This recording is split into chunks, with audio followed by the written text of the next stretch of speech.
First thing you're going to want to do is head over to Inkscape and download it. I'll leave a link to it in the description, it's completely free. So once you're over in Inkscape, you'll see something like this. Just go File, Open the image you want it to turn into 3D. In my case it's just my logo. Open, OK. I'm just going to scale it down a little bit, get it in the center. Then we're going to click, and we're going to go to Path, Trace Bitmap. Once we're in here, we're just going to click Invert Image, and we'll apply that. Sweet, so now we just delete the one in front, and that's it. We just got to go File, Save As. Make sure it's SVG, call it whatever you want, and then we'll head it over to Blender. Now we're in Blender, we're just going to go and hit F4, it'll bring up Import. We're going to go down to Scalable Vector Graphics, and we're just going to find our image, Import, and there it is. Just have to scale it up, that should do, about that.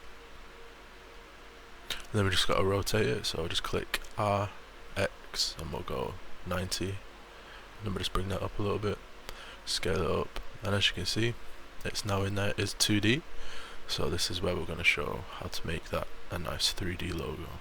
So click it, and then we're going to go to material. We're just going to take that material off that's on it by default. Now you can see we've got a nice, just a standard shading.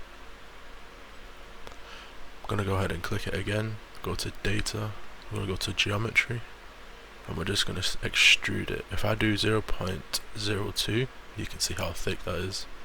Obviously we don't want that, so we're going to go 0.002, and I find this is the perfect nice little 3D image. And then we're just going to go mesh, plane, going to scale that up, any about that is fine. Go into edit mode, we're just going to select this back edge, press E to extrude, Z up, click anywhere, and then we're going to click on edge again, click the one in the middle, Control B to bevel, go up and then scroll up on the wheel mouse. That's about perfect. Then we're going to shade that smooth, and as you can see it's like a nice little backdrop for our image. So just go ahead and click your logo and drag it up, and then drag it along the y-axis just to get it back towards the back panel. And then go down a little bit, and as you can see that's, we'll bring it out just a little bit. Once you're done that, just add an area light by Shift A light and click an area light. Then you can adjust the power, and as you can see this is looking really professional now. So what we're going to do is go and give it some textures. Go and get to your Blender kit, materials, we'll just search black fabric. Let's see what comes up. This one's perfect, we'll go to this one.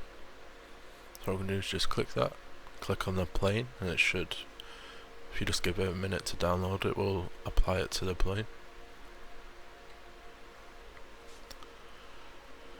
Go ahead and click the black fabric, just let it download. As you can see it's applied it, instantly looks so much better on that background. Just scroll up, and what we can do is we can zoom in so we can actually see more of the fabric.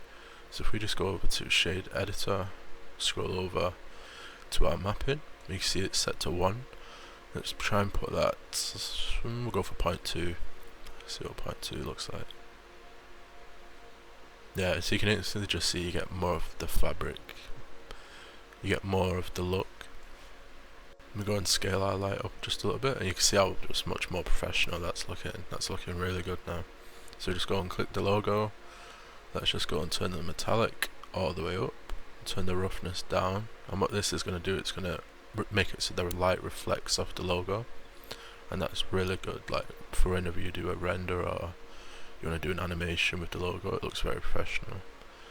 And then just we'll just make it like a nice goldy bronze colour to scale it down a little bit, and yeah, that looks really good now. And there you have it. That's a very nice and easy way to make any 2D logo that you want a nice 3D render. This is great for intros. Please like and subscribe, and thanks for watching.